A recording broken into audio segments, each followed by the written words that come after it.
Well, now we go to another Steve Sherrill. What do you want to talk about, Steve? Well, I want to talk about last weekend. I had an open house. I was part of the Mainline Hobby open house that they have annually, and there were 39 layouts on that tour. And I had the usual get ready to have an open house, clean the room, find stuff you haven't seen since the last open house, get rid of stuff, and of course, charge my batteries up. I had my plan for all that. So I was all ready to go. So here it comes the night before. And I had trouble with my fluorescent lights. I had one light that was kind of flashing. And so I called my son-in-law and I said, he's a master electrician. I said, you got to come up here and do something with these ballasts. So people don't get hemorrhaging and stuff like that during the open house. So he came up at 6:30 in the morning, fixed it, and so I was ready to go. So there were three of us in this area, and this was the first time that the southern part here in West Virginia had open house, and the three of us are about 5 miles apart between each of us. So it kind of made it worthwhile for the people who were coming to visit the railroads. I had over 25 people, and one from England that was just a fantastic visitor. I was by myself, so I really didn't have an opportunity to run many trains because you have to watch them, make sure they don't run through the turntables and things like that at the end of the line. And I couldn't get any visitors to run the trains. I don't know, they're really hesitant to run battery-powered locomotives for some reason. I don't know what the problem is. But anyway, during the open house, I observed some things that I would do again and some that I would not do again in building a model railroad. I noticed that I have some narrow aisles, but when I built the railroad 25 years ago, I was kind of smaller, and it wasn't a problem, two people passing each other. But as time goes on and, I'm pretty prosperous, I grew a little bit. And so did a lot of other visitors. So that was one of the problems I found that in the future, I would recommend people making the aisles at least 36 inches wide. Again, I want to go to LED lights, just to light the layout better. That's some of the things I would do. And so maybe I wouldn't make the layout as big. I always wonder, do people who are building a railroad or have built a railroad have the same type of questions about what they did when they first built the railroad as opposed to what they would do now? DCC has opened up a lot of things. Battery has enabled us to eliminate wiring. As things have modernized in model railroading, it's allowed us to actually be a lot more flexible, I think, in the design of our railroads. So I don't know if any of the people on New Tracks tonight want to share any of the things that they have discovered since they built the railroad that they would not do again. And this is probably, I'm talking about the current railroad that's up, or for instance, we'll go for Tom. I always go to Tom. In the previous railroad you had, Tom, I know you tore it down because you moved. Did you design something different that from lessons learned from the previous railroad to improve your operations and things like that? And where did you get your ideas from? Well, yeah, the previous rustic, buff, and old Gothic had some design flaws. First off, I made a mistake. The return loops were over a 36-inch, approximately a 42-inch reach. So if I had a derailment in the back of a return loop, I had to perform, I had to get on a step stool and lean over. And so when I designed the new layout, basically I limited everything to a 24-inch reach. One area I may have a 30-inch reach. So that was one issue that I said I wouldn't do that. Tom, was that the difficulty in reach because you raised the height of the railroad? Well, I think about most you can comfortably, my layout's about 50 inches high, 52 inches high. And you just really can't, without standing on something and performing calisthenics, get back there. So I just was careful that I maintained a 24-inch to 30-inch reach on a walk-around type layout this time. And the second was that I jumped around from backdrop to bench work to track work. This time, everything was performed in a logical order. I completed all the bench work. Then I completed all the backdrop work, then all the wiring. Then I began with the pink foam sitting on top of the bench work. Where before I jump around to the left and right-hand side of the layout, everything was just chaos. And lastly, the wiring. The last layout was principally an analog layout. And I know you're a dead track guy, but I wanted the most sophisticated DCC system I could get my hands on. Even though I didn't know a thing about DCC, I wanted to learn about it. So I implemented a DCC layout this time, and I'm glad I did. So basically, the three things I learned was complete everything in a logical order. Do the DCC's much simpler wiring than the old analog, and make sure you have the ability to reach all access points on the layout. So yeah, I learned quite a bit. And on the design, no, I didn't really. The last layout, I sort of emulated a John Armstrong concept. But this time, this is my 7th layout. Just to be frank, I didn't need any help. So, yeah. Now, for your backdrops, I went from the masonite backdrop to linoleum, and the corners, are curved. They're not. They don't go into a regular 90-degree corner. That was a job putting that up. Well worth it. Of course, when I take the layout down, I don't know what it's going to look like, because you only had I think it was 8 feet wide, and they actually cut it in half. So I had 4 feet of that linoleum.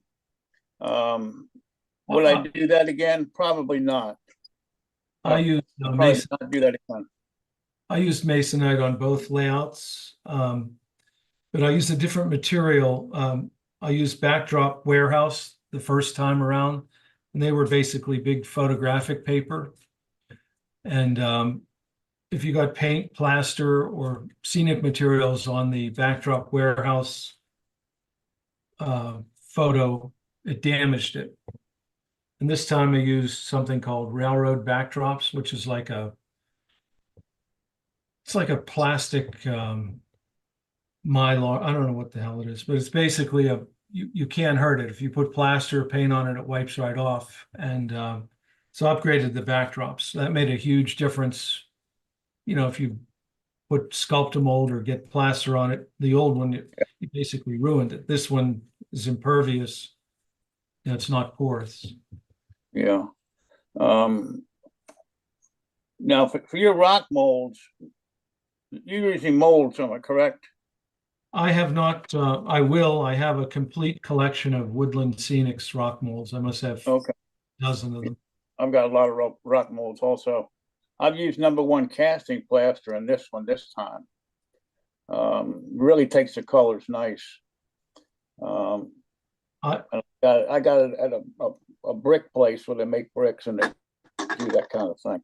So it's relatively inexpensive, but the bags are 100-pound bag. And it's really hard to deal with to break down that 100-pound bag.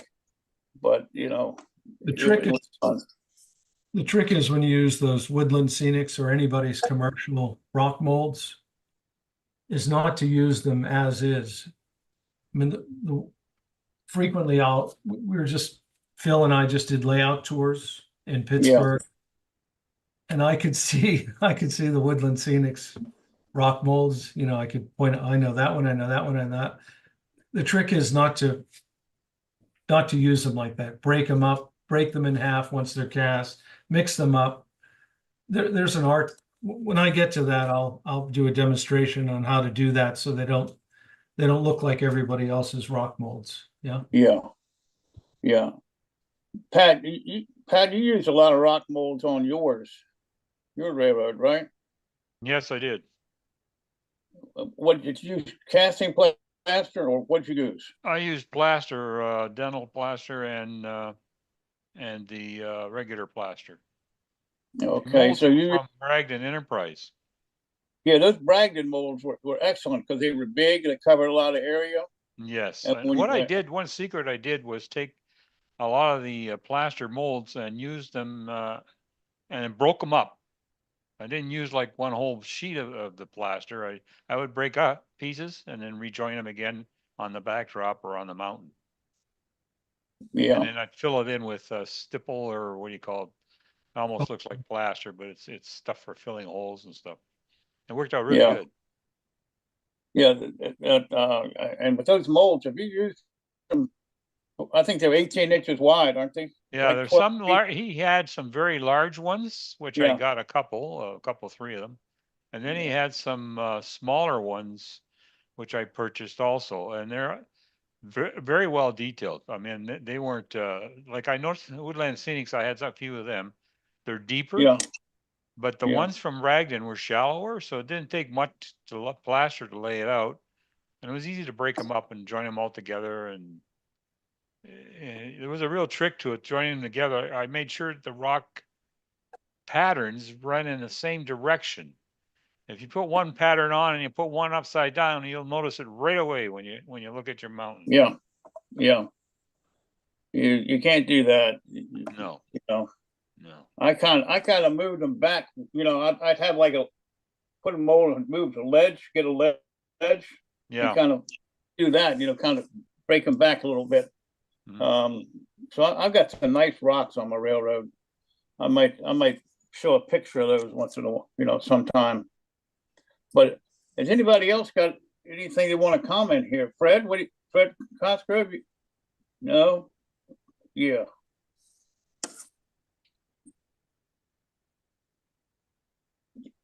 Anything you do a little different on your railroad to enhance, or? What, me No. or Tom? Pardon me? There I was another took and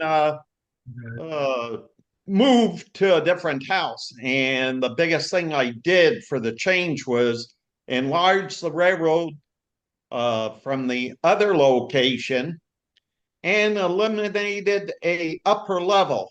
I had O scale on the lower level and HO on the upper level.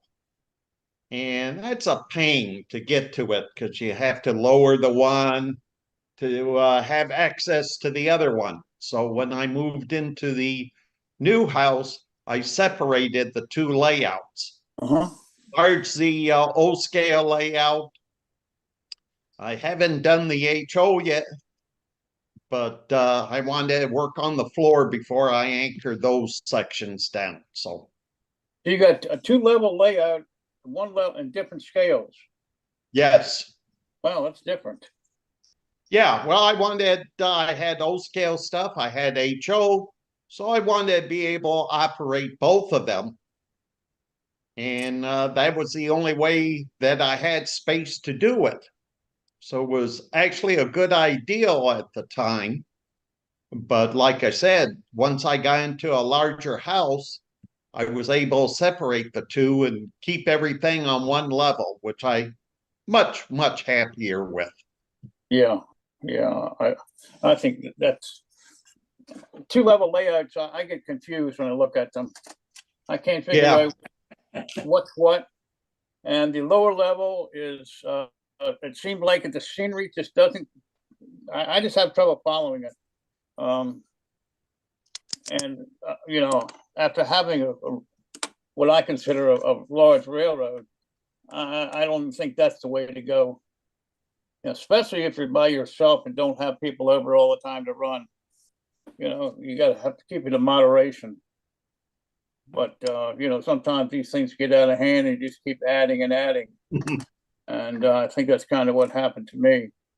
I thought the big railroad was the way to go, but I'm not so sure anymore. You know, with battery, you don't have to worry about cleaning track. You don't have to worry about anything with wiring going bad except in the locomotives. So that, you know, that's eliminated, but you do have to, you have to be able to solder and hook up the wires, you know, and deal with that. But railroads are a lot of fun. I enjoy it, especially the one I'm doing, this little ON18 stuff. It's really kind of cute and neat, and you don't need a lot of room. So, you know, that's where I'm headed, smaller, I think. But this is such a great hobby. You know, I know that Gary Sherrill, as a master model railroader, are you there, Gary? I'm here. Okay. Tell me what you would do over again if you were going to build another railroad. What have you learned in, you know, the amount of time that you've had the railroad that you've got right now? It's like Tom said, I have two areas on the layout that are very hard to get at. And that was one of my biggest mistakes, was going too wide in two areas. If I was to build another one, I'd build it so I had that 24-inch reach instead of, I have a 5.5-inch reach, which on my layout is very difficult to get at. Do you like a shelf type of railroad? No, it's a 5.5 wide at both ends of the dog leg, and narrows down to 4 feet across, which goes all the way around in a C shape. And as I say, at the both ends of the dog leg, that's 5.5. That's a large reach. I do have where the farm pops out. I can get into that section, but in the yard where the turntable and that is, that's my worst area. If I have a derailment, I use one of those long picker things that can pick up items, and I can move cars out. But to get in there, service switches and that, it's very difficult. Well, at my open house, I was surprised because I asked the visitors, you know, how big was your railroad? Because I wanted to know, and a lot of them had smaller railroads. I was kind of surprised that they were still in like 4x8s, and they were enjoying the hobby, you know, with small size railroads. Which, you know, my comment was, well, we all always started that way, you know, from 4x8s or 4x6s or something like that. But I was really surprised that, and these people had modeled for a while, but it was just interesting to talk to visitors to your railroad and try to see exactly where they are in model railroading. Steve, yeah. One thing that I've come to appreciate on my new rustic buff railroad compared to the old the old one, I was working at the time, but it was 15 years in the making. This new one, I've been working on it steadily for 2 years. It's just the enormous amount of time things take to super detail a layout. I spent 8 months on that shanty town, and you could say that it's still not, I mean, a railroad's never complete, but there's Yeah. still things that I know I need to do on there, and I have 8 months of work into it. So when you consider, in my case, my layout's 35 feet by 14, there's a lot of years, ahead in the build. I think people underestimate how much time these large layouts take. Like a Howard Zane or an Oh my God. Al Judy's layout was quite large. Just they take time. Yes. Yeah, they do. Howard Zane's is just overwhelming. It's just overwhelming. It's Phil and huge. I looked at some marvelous layouts in Pittsburgh, and one of them, I mean, just enormous. I don't know how many years this fellow must have had in this. I guess that's the idea, though. It's not to see how quickly. It's all about the build. Well, but I think people who have these real large layouts, they actually have a lot of people come in and help them. That may be a club type atmosphere in a private home, where people come over on Wednesday night and they work on the railroad. And that's great. But Unless you those know. people have to be able to model at the same level that you are, Yeah.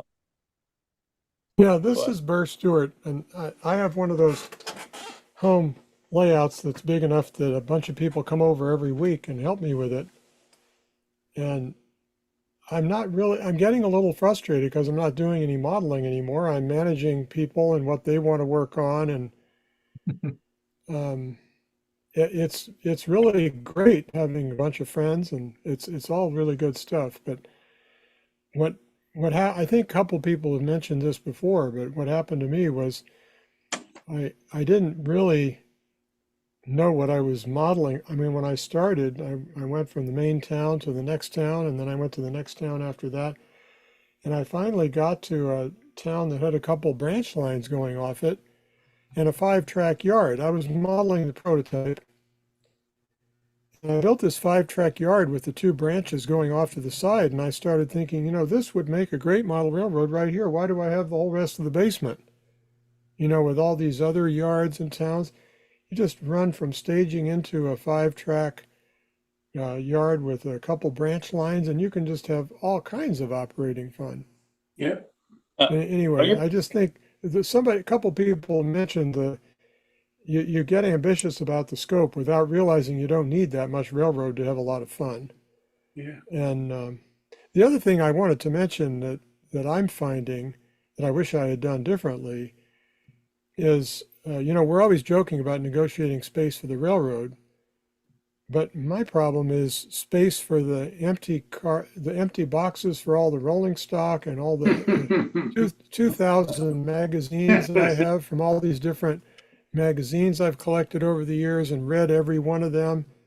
And yeah, sure, I could throw them all out, I suppose, but I'm just sort of overwhelmed by the amount of cube that isn't the model railroad that I need to manage. And I'd never thought about that before.